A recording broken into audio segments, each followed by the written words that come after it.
मदार शरिया कोई मदरसा नहीं, मदार शरिया कोई दारुल नहीं है। तालीम का एक शोबा है इसका जो ज़ैली है। मदरसे का नाम मदार शरिया नहीं। बहुत जिम्मेदारी से संजीदगी से सुनेंगे।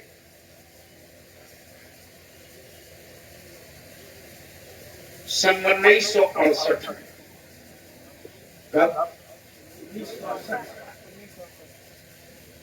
अहले सुन्नत के दो शेरे बबर एक साथ खड़े हुए। एक का नाम मुजाहिदे दौरा हजरत अल्लामा सैयद मुजफ्फर हुसैन के चौचरी और दूसरे का नाम कायदे अहले सुन्नत रईसुल कलम अरशदुल कादरी।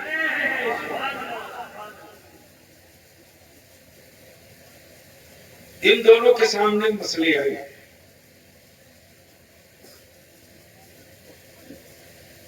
कि जिस हिंदुस्तान को हमारे बाप दादा ने अपने खूने जिगर की कुर्बानी से आजाद कराया, उस मुल्क के निजाम में हमारा वजूद भी, हमारा मजहब भी, हमारा दीन भी कैसे महफूज रहे। ये रवायती जलसे नहीं है कि नारा लगा लो, हंगामा कर लो। हम तो जलसे वालों से भी अब हाथ जोड़ के कहने लगे हैं, अल्लाह के वास्ते अब रहम कर दो, बहुत हो चुका। फर्ज की फजीलत इतनी मत बढ़ा दो कि फर्ज की अहमियत छोटी हो जाए।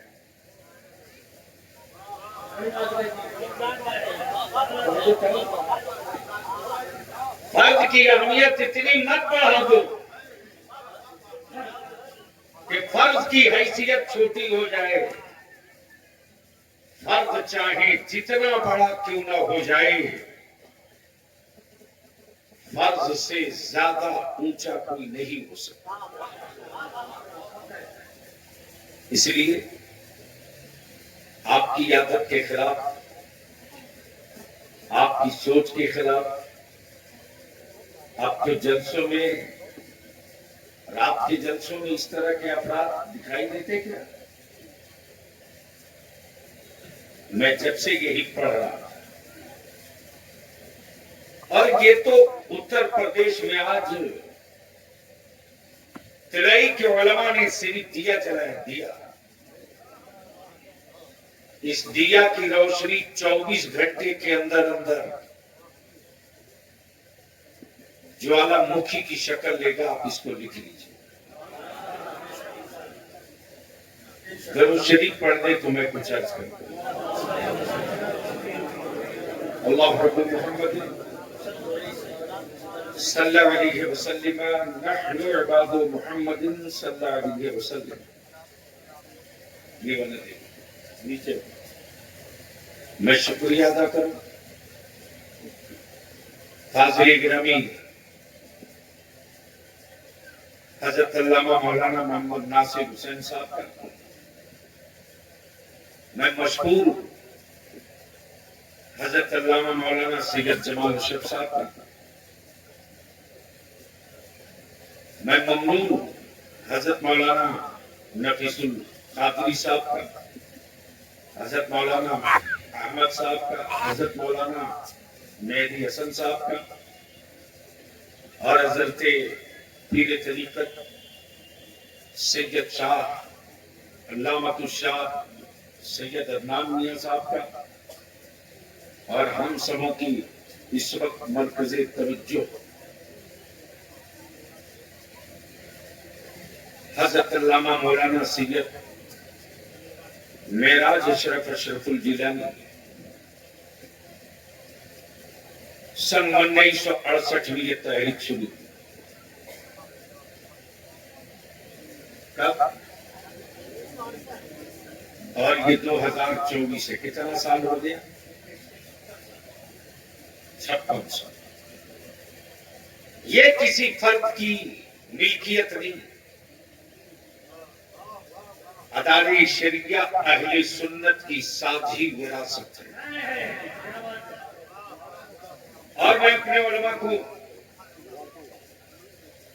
से मैं अर्ज करूं कि क्या खूबसूरत नजारा था वो कि 2 रोजा इजलास में 6 नशिस्तें हुई थी। एक की सदारत हुजूर सैयदुल उलमा करें, तो दूसरी की सदारत हुजूर सरकार कला करें, और तीसरे की सदारत हुजूर मुफ्ती आजम हिंद करें। इस तरह से हम तो अपने आलिमों से हाथ जोड़ के भीख मांग रहे, अहले सुन्नत को टुकड़ों में मत बंटने दीजिए, मत बंटने दीजिए। अहले सुन्नत के आप टुकड़े मत कीजिए। ये चोट अब मेरे जवान नहीं बर्दाश्त कर सकेंगे,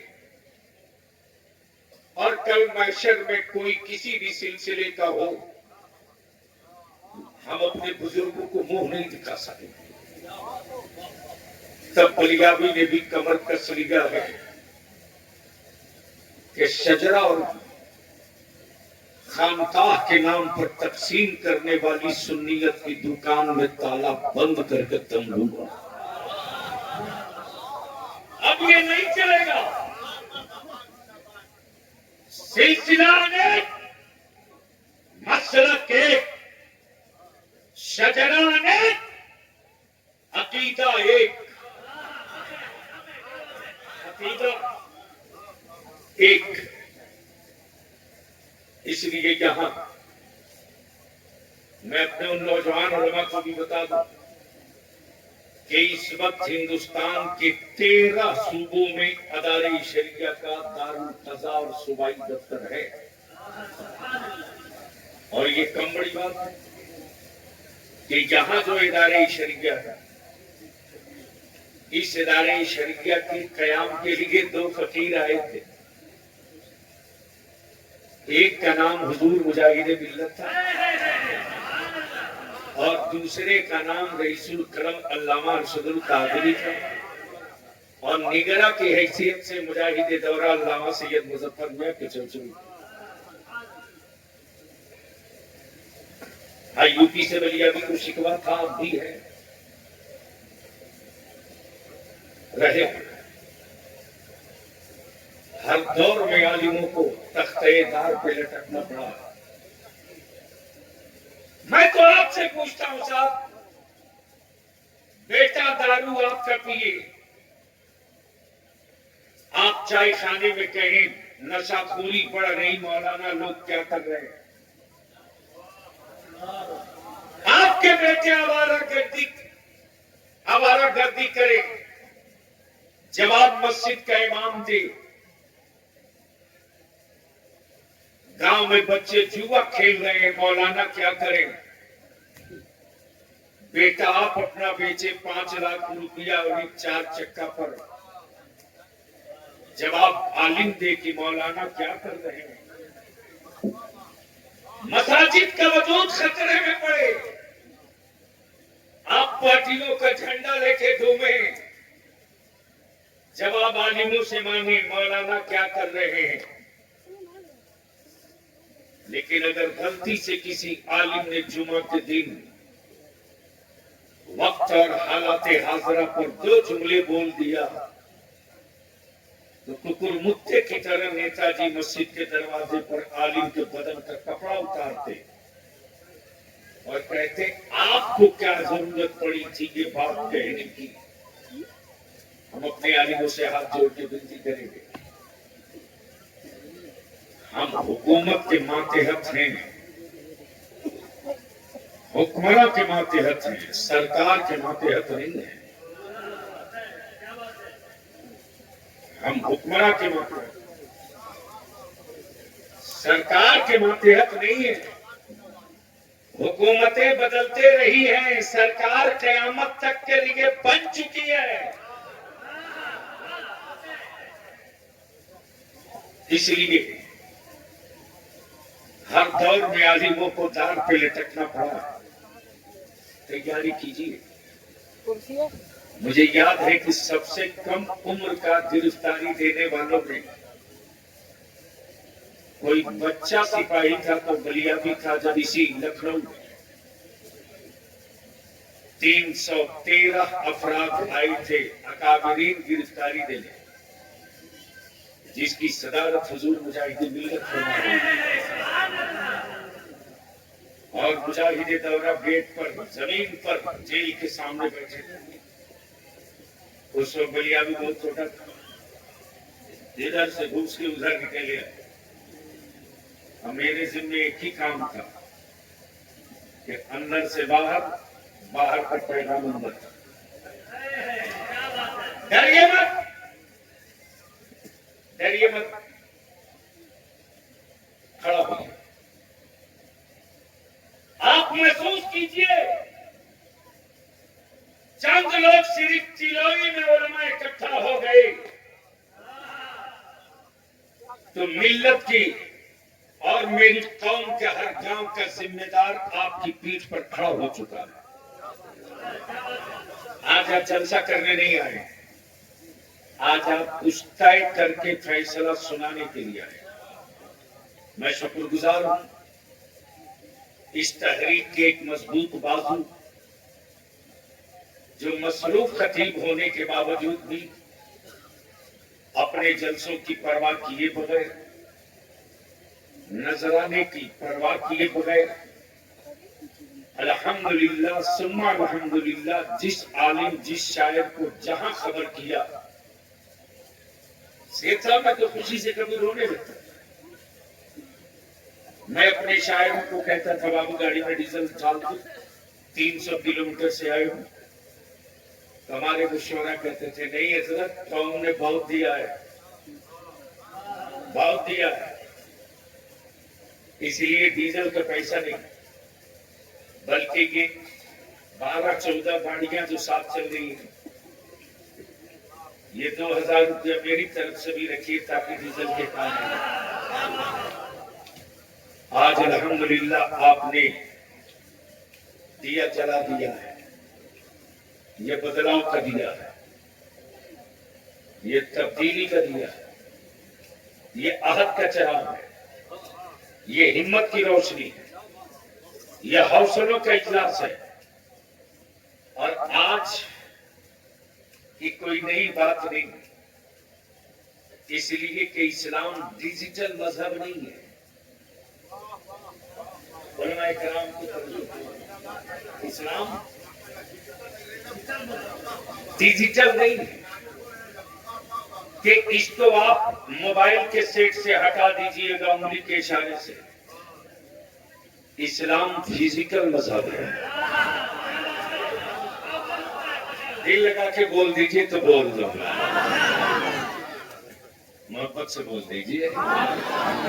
और याद रखना, डिजिटल से कुफ्र को डर नहीं लगता,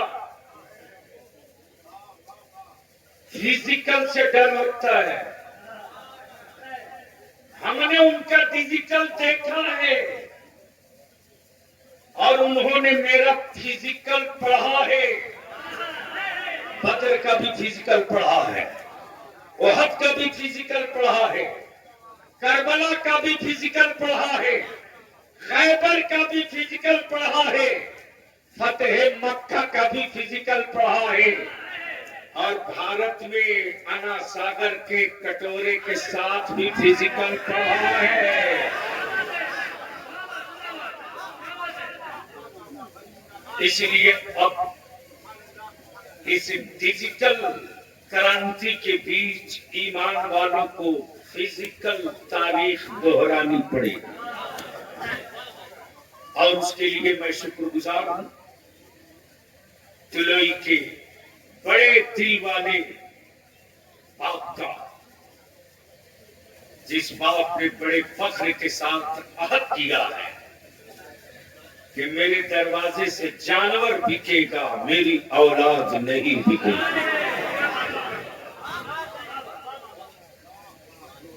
खतीबुल हिंद हजरत अल्लामा सैफुल्लाह अलवी साहब ने हर पहलू को थोड़ा थोड़ा टच करके तहरीक बेदारी की एक मंजिल मुकम्मल कर दी। एक मंजिल। अब इस तहरीक बेदारी का उन्वान क्या क्या है? तो पहला इशू है तहफ्फुज़े नामूसे रिसालत। अब मैं अहले स्टेज की तवज्जो से ये समझूंगा। बीमारियां रोज पैदा होंगी। जितनी बीमारियां पैदा होती है भारत में उतनी दवा नहीं पैदा होती। पहले जिस्म को बीमारियां होती थी, अब तो पूरा वजूद ही बीमार पैदा होगा। इसलिए तरह तरह की के पाले हुए लोग मेरे आका की इज्जत पे हाथ डालेंगे और हमारी एनर्जी, हमारी सोच को डाइल्यूट करेंगे। आखिर कितनों के पीछे आप जुलूस निकालोगे?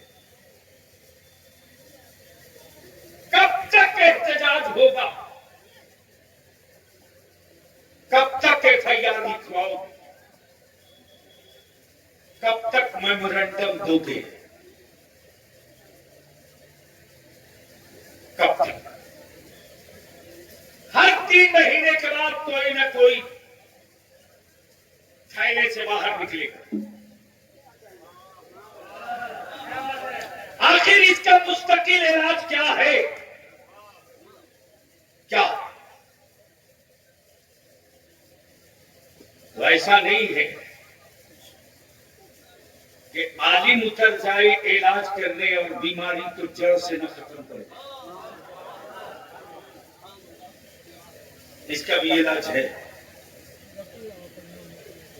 और उसकी शुरुआत इदारे शरीयत ने इसी तहरीक बेदारी से पहला एजेंडा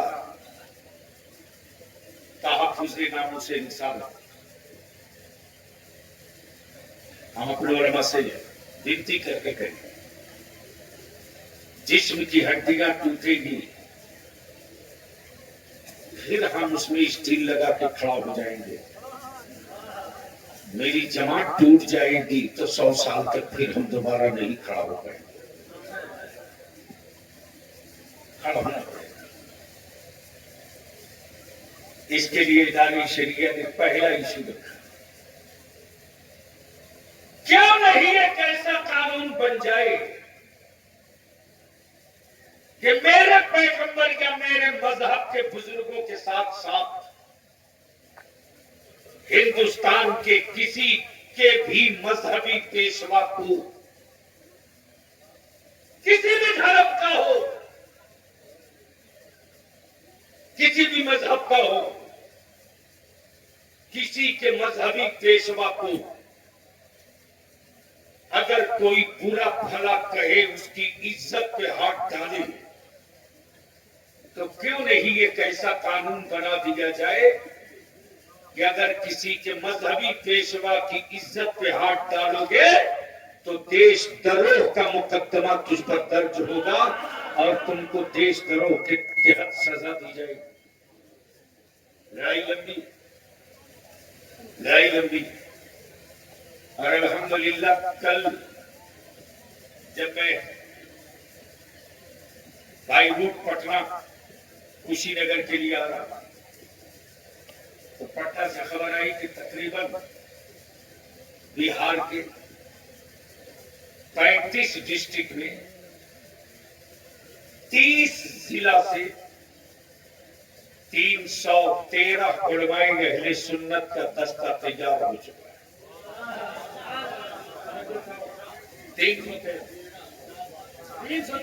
हमारे लोगों ने कहा कि क्यों नहीं हम बड़ा जुलूस निकाले। मैंने कहा नहीं, अगर बलियाबी के कांधे पर जिम्मेदारी दी हो तो क्वेश्चन मत करो।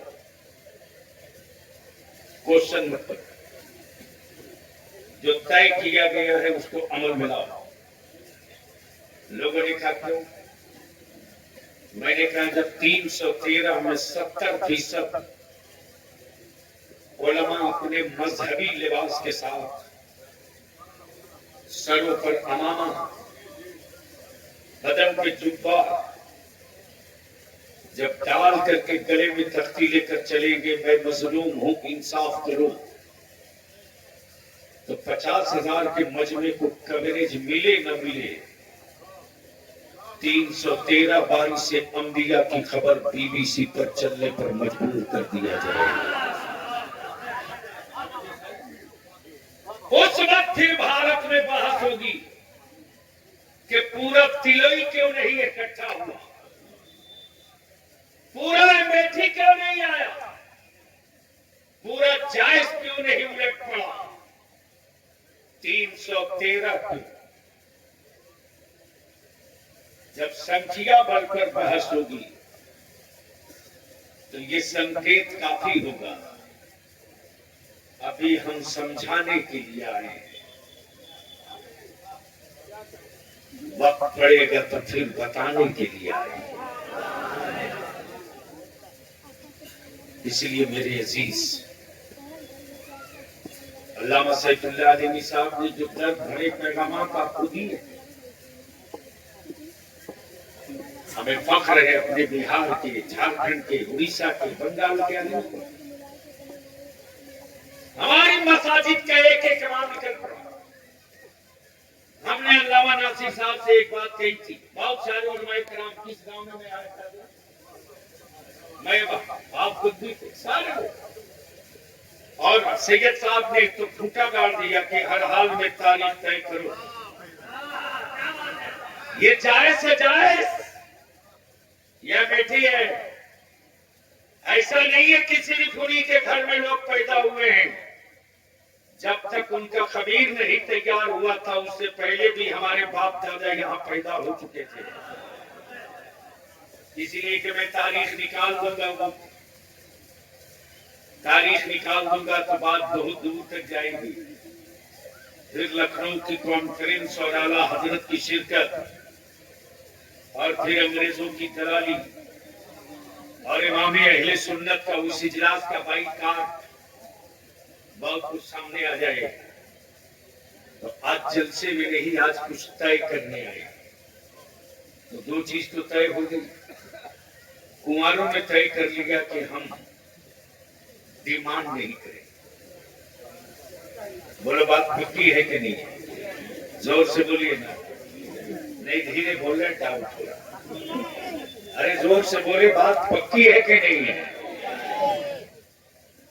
और कुंवारों के बाप ने कहा है कि हम मांगेंगे नहीं, जबरदस्ती लेंगे नहीं, तो ये बात पक्की है कि नहीं, बोले पक्की है कि नहीं। कहीं ऐसा तो नहीं कि जलसों में रोज हाथ उठाते हैं कि हाँ ये काम नहीं करेंगे, सुबह वही शुरू करते हैं, इसीलिए कि अब भाग कर जाइएगा भी कहा, इसलिए कि जितने लोगों ने वादा किया है सब उसमें कैद हो चुके हैं, और इसको इतना चलवा दूंगा, इतना चलवा दूंगा, इतना चलवा दूंगा कि जब लड़की वाले रिश्ता लेकर जाएंगे ना, मैं तो कहता यार मेरे आका की एक सुन्नत पर अमल कर लो, बेटियों की इज्जत जो मेरे मुस्तफा ने दी है ना, दुनिया का कोई मजहबी रहनुमा वो बेटियों को इज्जत नहीं दे सकता। बस एक हदीस शरीफ सुन, सुन्नत ये नहीं है यार कि लड़की वाला लड़का तलाशे, ये सुन्नत नहीं। सुन्नत ये है कि लड़की वाला लड़के वाला, लड़का वाला लड़की वाले के दरवाजे जाकर लड़की का हाथ मांगे। दिल लगाइए। अब आप तय करो मुसलमानों, अगर वाकई नबी के आशिक हो तो सिर्फ सरकार की आमद मरहबा के नारे लगा करके इजहारे इश्क नहीं है। और अब तो रबीउल अव्वल शरीफ के जुलूस की भी सभी बिगाड़ रहे हैं। लगता है कि रबीउल अव्वल शरीफ का जुलूस है, क्यों जमा कर रहे हो, क्यों कत्ल कर रहे हो। 12 रबीउल नूर को तो जब आप निकलो ना, तो बाजार से जब गुजरो तो बाजार में रहने वाला महेश, सुरेश, गणेश, दिनेश सब आंख मसल मसल कर देख करके कहे कि जब उम्मत इतनी प्यारी है तो मुस्तफा कितना प्यारा है। आपके डीजे की आवाज से कान के पर्दे नहीं फटने चाहिए। जो फाड़ रहे उनको फाड़ने दो। आप दिल दुखाने वाले मुस्तफा की उम्मत नहीं हो, दिल जीतने वाले पैगंबर की उम्मत हो।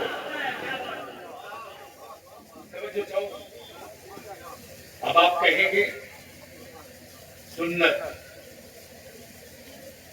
तो चलिए मस्जिद नबवी शरीफ में कौनैन के कासिम, अब तो बोल दीजिए किसके कासिम? मोहल्ले के नहीं, दोनों जहान के कासिम आकाए रहमत नूर मुजस्सम सरवर आलम सल्लल्लाहु अलैहि वसल्लम। बस ज़हन को ये मरकूज रखिए। मस्जिद नबवी शरीफ में इरशाद फरमाते, ए लोगों, मेरी बेटी फातिमा का मंसूब लेकर आओ। क्या कहा? मेरी बेटी फातिमा का मंसूब लेकर आओ। जबकि आकाए रहमत मक्के के, मदीने तैयबा के बड़े तुज्जार और रईसों को इशारा कर देते तो सर के बल दौड़ के आते। लेकिन मेरे आका करीम ने क्या फरमाया?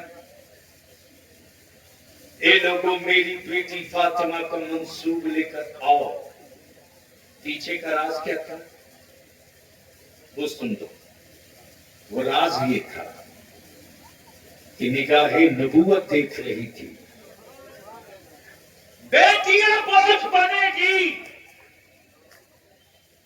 और हजारों साल पहले मेरे आका ने मस्जिद नबवी से इसका हल निकाल दिया।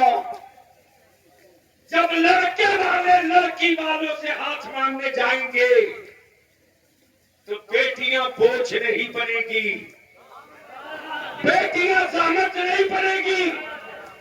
बाप की गुर्बत बेटियों के सामने हायर नहीं होगी। मेरे अजीज, उसी मदीने तैयबा में बड़े बड़े अमीरों के, रईसों के बेटे तड़प रहे। काश आकाए रहमत कबूल फरमा देते मुझ गुलाम को, कबूल फरमा। लेकिन उसी मस्जिद नबवी शरीफ के कोने में फातिह खैबर, फातिह खैबर अमीरुल मोमिनीन सैयदना अली मुर्तज़ा रज़ियल्लाहु तआला चुप्पे चुप्पे रो रहे, आंसू टपक रहे। उधर से हज़रत सैयदना अबू बकर सिद्दीक तशरीफ लाए और रोता हुआ देखकर मौला अली से फरमाते, ए अली क्यों रो रहे हो? अल्लाह, क्या कहा? क्यों रो रहे हो?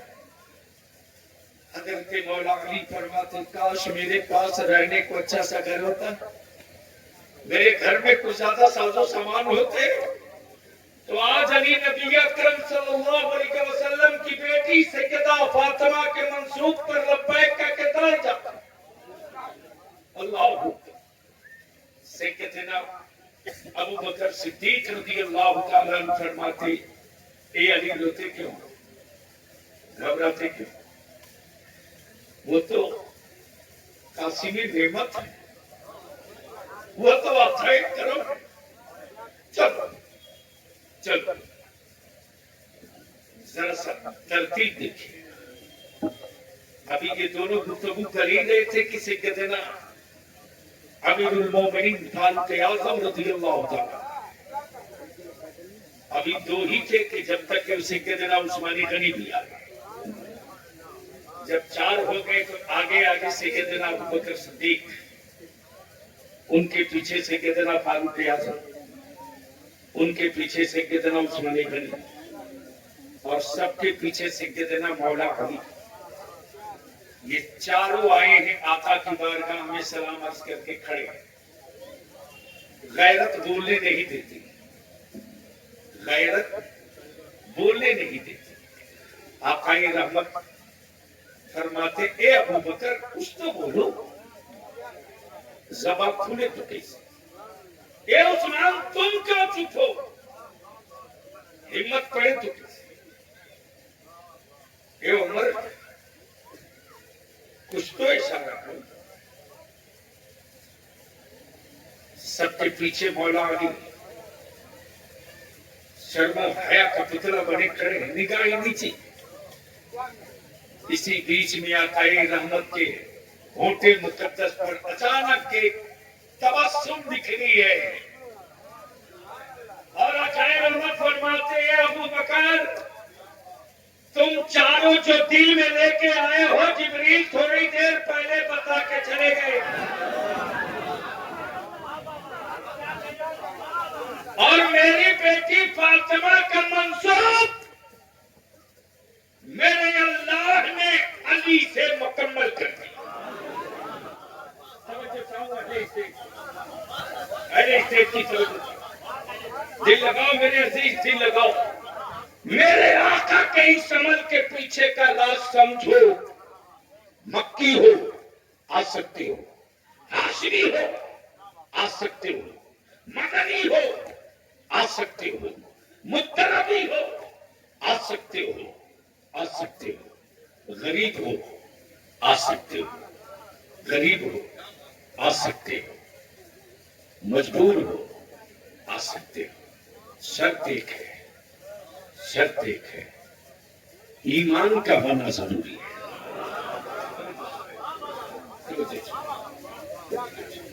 गोया दावत आम में 2 दीवार मेरे नबी ने गिरा दिया।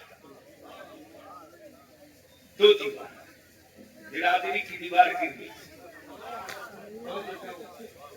बिरादरी की दीवार गिर गई। लेकिन ये कहावत सच्चे बुनियादी आखिरी सांस तक चीखेगा। ये जहेज की लानत और शादियों में दौलत की नुमाइश गरीबों के छप्पर से नहीं यार, अमीरों की कोठी और हवेली से निकली है। जिस दिन मेरी कौम का पैसे वाला मालदार इलाके का जमींदार 10-20 लोगों के साथ अपने बेटे का निकाह पढ़ाने निकल जाए, उस दिन उस गांव के गरीब की बेटियों की ईद हो जाएगी और गरीब बेटी का बाप सीना फख्र से ऊंचा करेगा।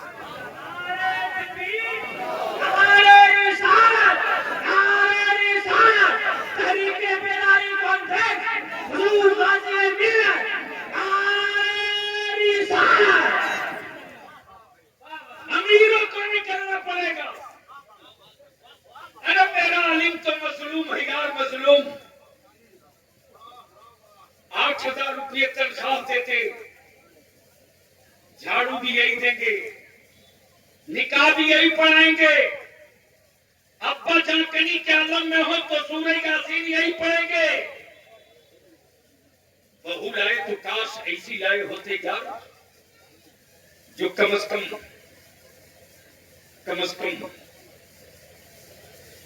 तेरे इंतकाल के वक्त कुरान की आयतें पढ़कर तुझे सुकून तो दे सकती है। ये भी नहीं कर सकते। लाओ डॉक्टर, लाओ इंजीनियर, लाओ अफसर, अंग्रेजी में पानी तो मांग सकती है, कलमा नहीं सुना सकती। अंग्रेजी में गालियां तो तुझको दे सकती है, लेकिन तेरे जख्मों पर मरहम नहीं रख सकती। इसलिए एक बात मुकम्मल हुआ, हम अपने उलमा इकराम से हाथ जोड़ के अपील करेंगे कि आज आपने उस तहरीक का चिराग जलाया है, हम मंजिल तक नहीं पहुंचे। इस पूरे तहसील की अहले सुन्नत की एक एक मस्जिद गिन लीजिए, एक एक मस्जिद गिन लीजिए। अब आप उलमाए इकराम हमारे परेशान होंगे ना कि जंगल के लोग कैसे जाग गए, कैसे जाग गए, शेर साहब पहाड़ में रहने वाले लोग कैसे जाग गए, आदिवासी भाइयों के बीच रहने वाले कैसे जाग गए। तो इसके लिए सबसे मजबूत ताकत जो हमको मिली है मेरे आलिमों को, वो उलमा की तंजीम और इत्तेहाद के साथ साथ मस्जिदों के सदर, मस्जिदों के मुतवल्ली की से मिली है। ये सही है कि मेरा आलिम जान रहा है कि ये सूदखोर है, जान रहा, अंदर से ज़मीर इलाव नहीं करता कि उसके दस्तरखान पर या उसके बेटे के निकाह में जाए। वो जानता है कि ये डीजे आर्केस्ट्रा लेकर आया, इसके निकाह नहीं पड़ेगा। लेकिन मस्जिद में 100 बोरी सीमेंट देने वाला उसी गांव का, उसी लड़की का बाप तुरंत पहुंच जाता है मस्जिद के मुतवल्ली और सेक्रेटरी के पास, बोलता है कैसा मौलाना रखा यार, बदल दे इसको। बोले बात सही है कि अरे जोर से बोलिए, अब पोल खुल रहा है तो शर्माइए मत, बोलिए, आज कुछ तय करके उठना। हमको कामयाबी कैसे मिली? आज कौन सा दिन है? आदमी, कल जुमेरात, परसों तो जुमा के दिन जितने गांव के सदर, सेक्रेटरी और मस्जिद के मुतवल्ली आए हैं, 2 मिनट के लिए जुमा के दिन माइक पर आप खड़ा हो जाइए। अगर आप बोल नहीं सकते हो तो इमाम साहब से लिखवा लीजिए, लिखवा लीजिए। और डरिएगा मत सदर साहब, मुतवल्ली साहब, डरिएगा मत। अरे आज मुट्ठी भर होने के बाद, चुप रहने के बाद, जख्म सहने के बाद भी आप इतने मुस्तहकम और वजनी हो यार कि आपको देख करके दुनिया को डराया जा रहा है। यानी चुप हो तो यह हाल है,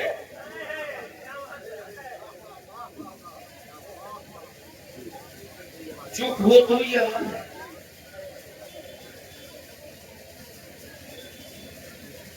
जुमा के दिन सिर्फ मस्जिदों के सदर, सेक्रेटरी, मुतवल्ली ऐलान करो थम ठोक के, गांव वालों, अमीरों के गरीब सुन लो,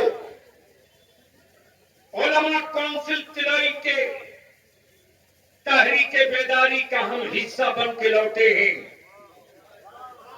आज के बाद से आने वाली गांव में कोई भी बारात और उस बारात का कोई भी दूल्हा और उस बारात में शरीक होने वाले बाराती नाचते, गाते, बजाते, पटाखा छोड़ते, डांस करते और हमारा गर्दी करते हुए आएंगे तो उस दूल्हे का निकाह मेरी मस्जिद का इमाम नहीं पढ़ाएगा। जिस दिन मस्जिद का सदर, सेक्रेटरी ऐलान कर देगा ना, उसी दिन गांव के 56 इंच छाती वाले आ जाएंगे 26 पर। और देख सकते तो देख लो, सुनो यार, मैं तो कहता हूं, अरे जब मेरा अल्लाह नानी के कीड़ों को रोजी देता है यार, तो अपने महबूब के बारिशों को रोजी क्यों नहीं देगा? इसलिए डरिए मत डरिए। क्या सदर, मुतवल्ली, सेक्रेटरी, मुतवल्ली हो सकता है, रज़ाक नहीं होगा। सेक्रेटरी हो सकता है, मेरा खालिक और राज़िक नहीं। जब कीड़े को रब रोजी देता है तो आपको मुस्तफा के वारिस। इसलिए मैं आपको दावत देता हूं, अगर इसका तस्करा अल्लामा सैफुल्लाह अलवी साहब कर रहे हैं। 3 साल पहले 5 लाख रुपया लिया था डाल्टन ने, 5 लाख। मुसलमान तुझसे मिलेगा भी विनती करके कहता है जमीन मत बेच, मत बेच। हमने वो सारे कड़वे घोट पिए हैं आसाम में, जमीन मत बेच। बाप दादा ने नमक रोटी खा करके जमीन बचाया तेरे लिए मेरी। उस दौर में जब कुछ नहीं था, फटी लुंगियों में गांठ बांध करके जिंदगी बिता लिया, जमीन नहीं बेचा। मकई का भात खा के जिंदगी बिता लिया, जमीन नहीं बेचा। ज्वार और बाजरे की रोटी खा करके जिंदगी बिता लिया, जमीन नहीं बेचा। खरीदे तो 2 डिसमिल नहीं, और बाप दादा की जमीन बेच करके बिरयानी खा रहे। मेरे भाई, ये तहरीक है, और इस तहरीक का सिर्फ एक काम नहीं, इदारे शरीया का मिशन है। यह अहले सुन्नत की आवाज है। कैसे है? हमारे बुजुर्गों ने सन 1968 में महसूस किया शेख साहब कि आने वाले दिनों में मेरे आका की शरीयत को अदालतों में रखकर ज़बह किया जाएगा। पूरे हिंदुस्तान में अहले सुन्नत का दारुल क़ज़ा तनहा रजिस्टर्ड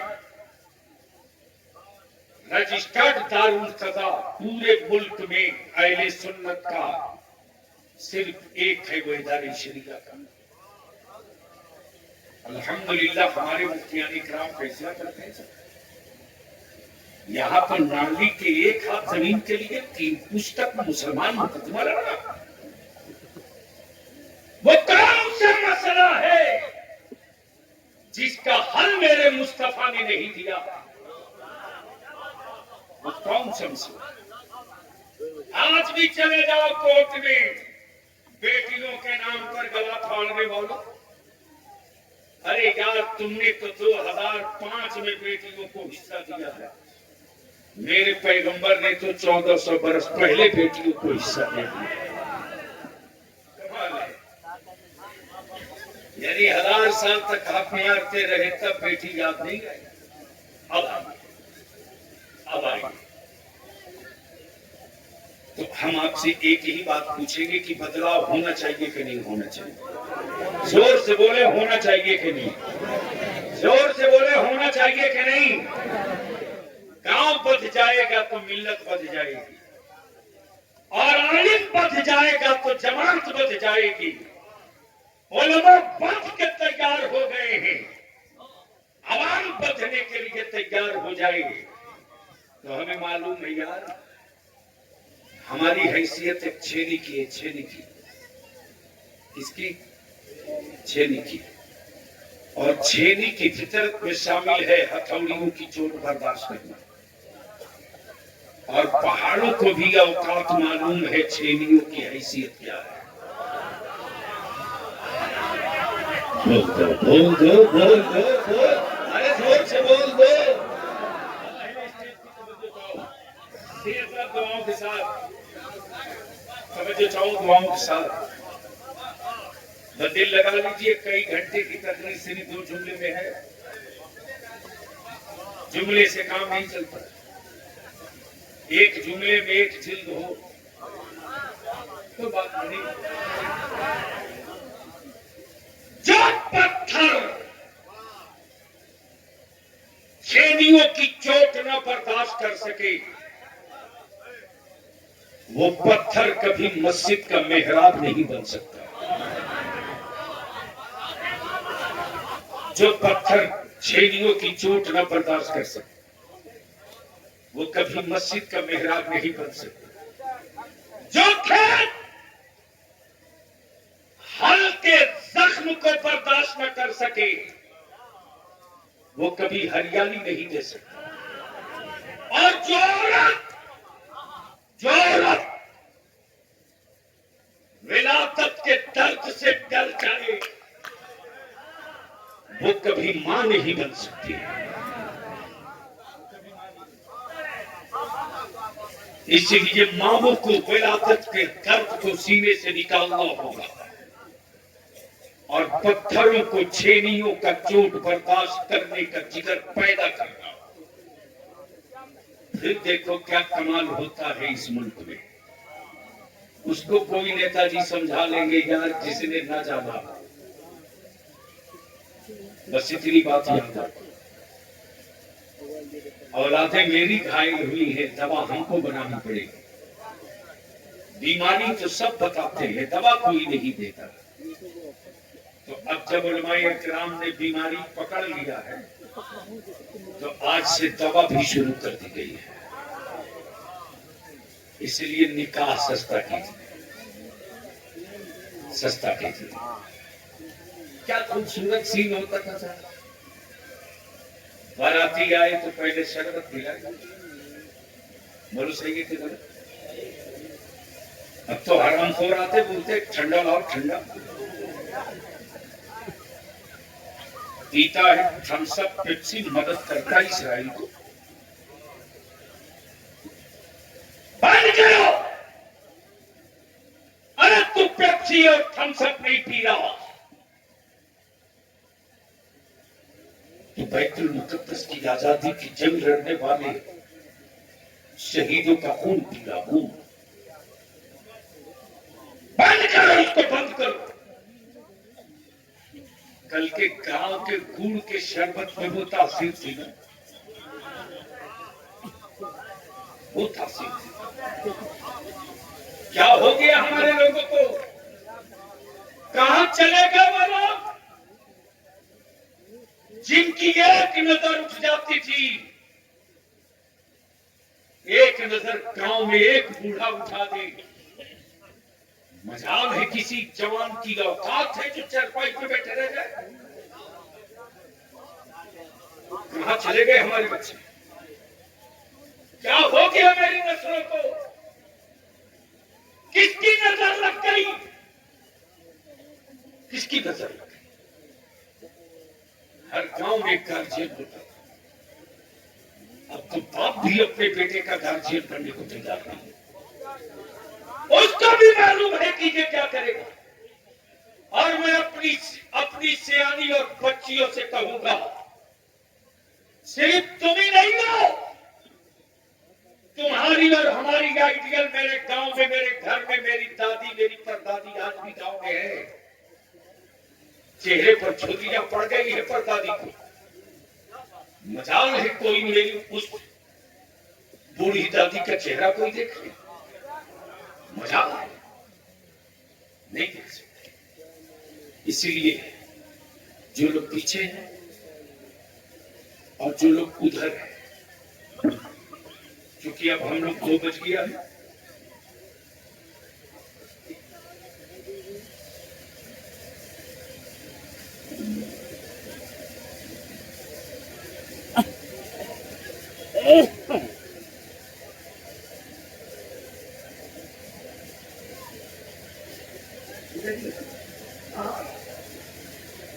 और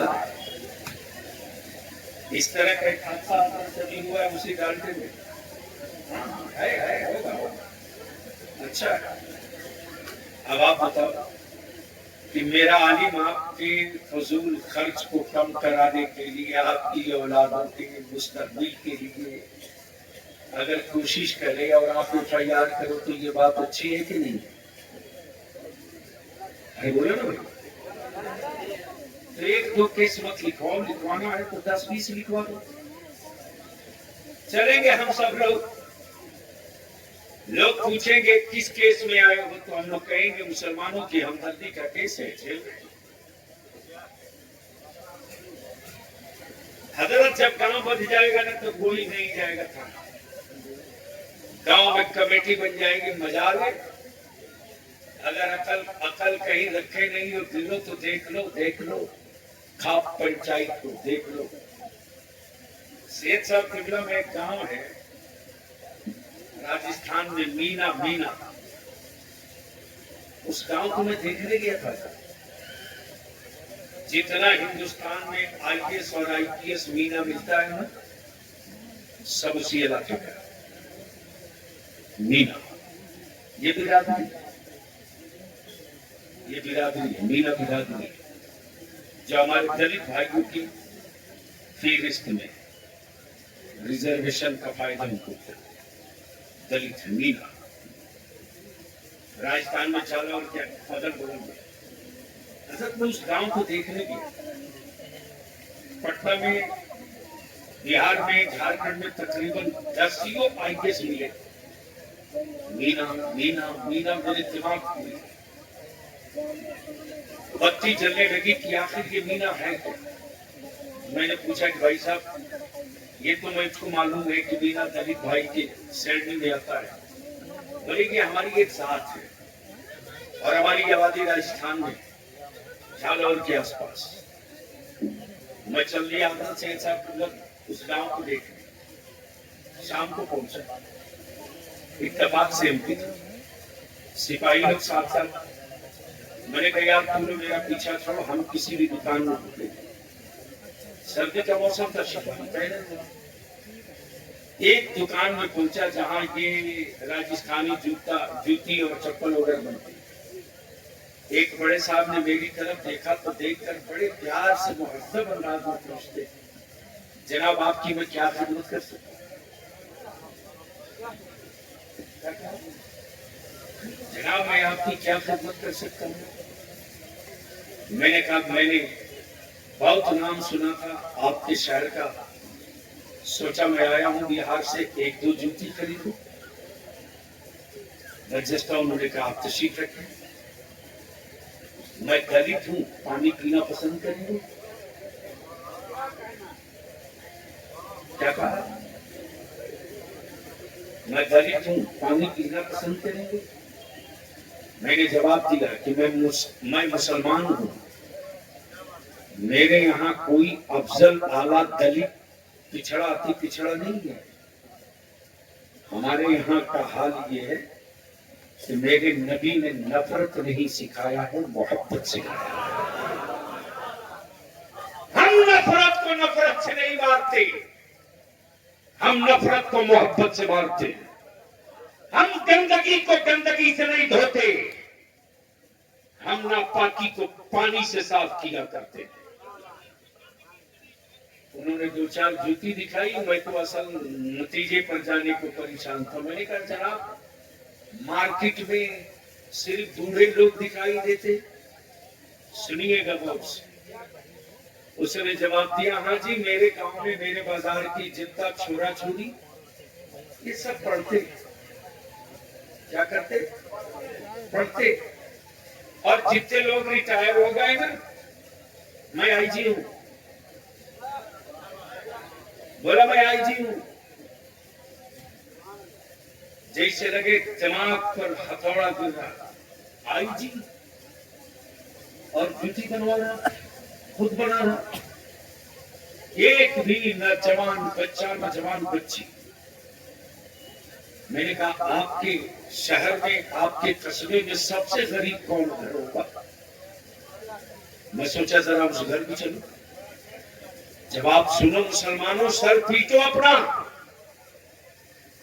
जवाब सुनो और खूब महंगी शादियां करो, चीखो चिल्लाओ।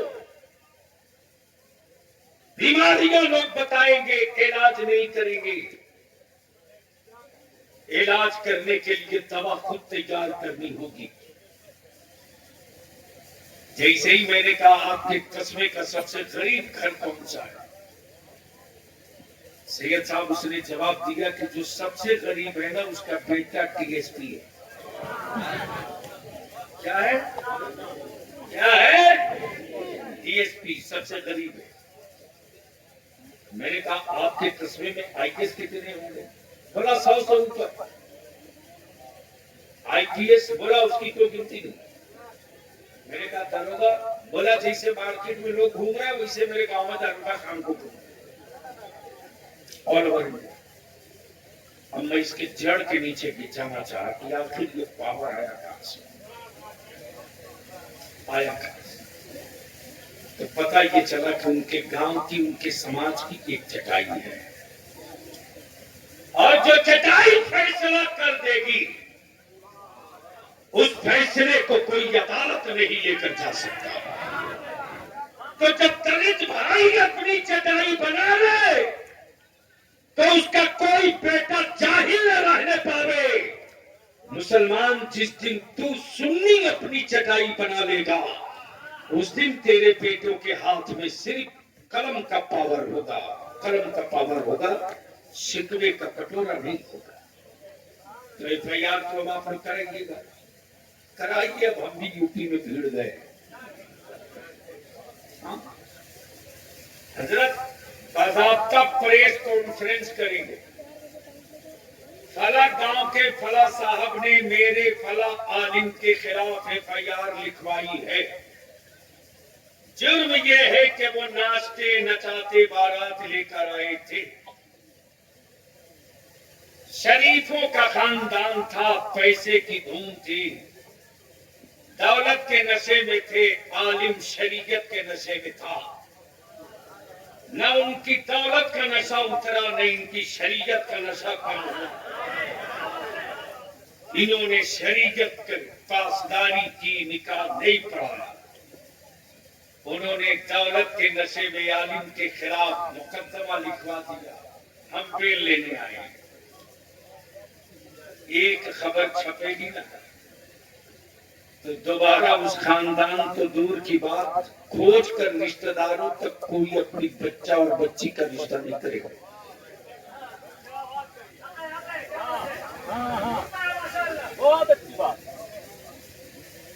इसलिए जो लोग पीछे हैं सब लोग आगे आ जाइए, हम सब लोग मिलकर एक आहत कर लें। जो पीछे है वो भी आगे आ जाए, आ जाइए, कुर्सी छोड़ के आ जाइए। जितने लोग पीछे हैं सब आ जाइए, सब आ जाइए। नहीं, अब तो खड़ा होने का वक्त आ गया। सभी लोग आ जाइए, जितने पीछे हैं सब आ जाइए। सुभान अल्लाह।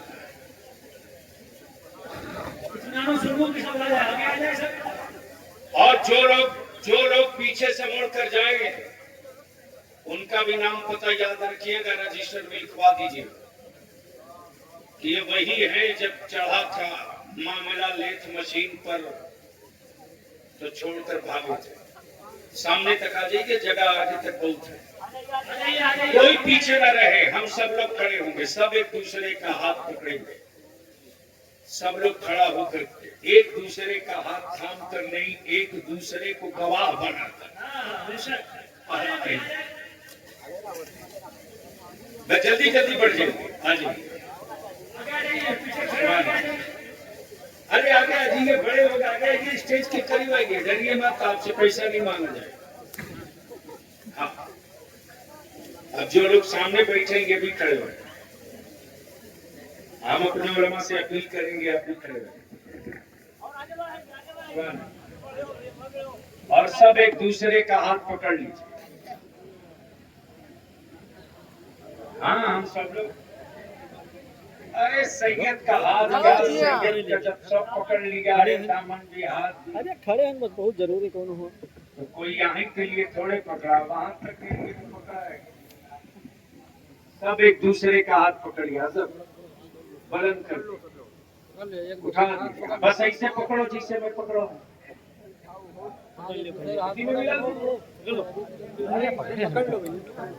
सब एक दूसरे को गवाह बनाएंगे। जो लोग पीछे अभी आगे नहीं आ सके तो वही से खड़े एक दूसरे का हाथ पकड़ कर एक दूसरे को गवाह बना लीजिए। और जो मैं कह रहा हूं उसको पढ़ लीजिए। मैं अहद करता हूं अल्लाह को, उसके रसूल को, इतने उलमा को और जिस किसी का हाथ पकड़ा है उसको गवाह बनाकर आज के बाद न मैं खुद नशा करूंगा, न अपनी औलादों को नशा के करीब जाने दूंगा, न मैं खुद जहेज लूंगा और न किसी दूसरे को दूंगा।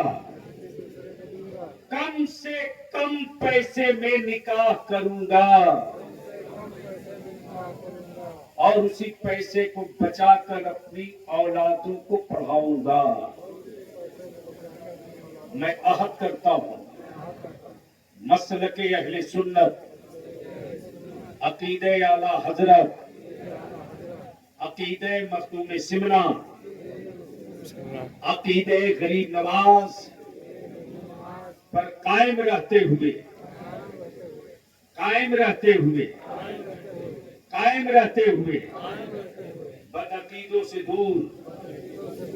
बदअकीदों से दूर सुन्नी सही अकीदा ईमान वालों के यहाँ रिश्ता निकाह बेटी दूंगा, बहू लाऊंगा, खान पान उठना बैठना सब उनके साथ करूंगा।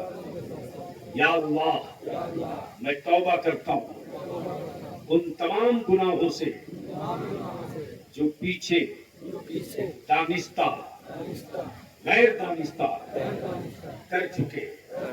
या अल्लाह हमारी तौबा कबूल फरमा, हमारी तौबा कबूल फरमा, हमारी तौबा कबूल फरमा, हमारी तौबा कबूल फरमा।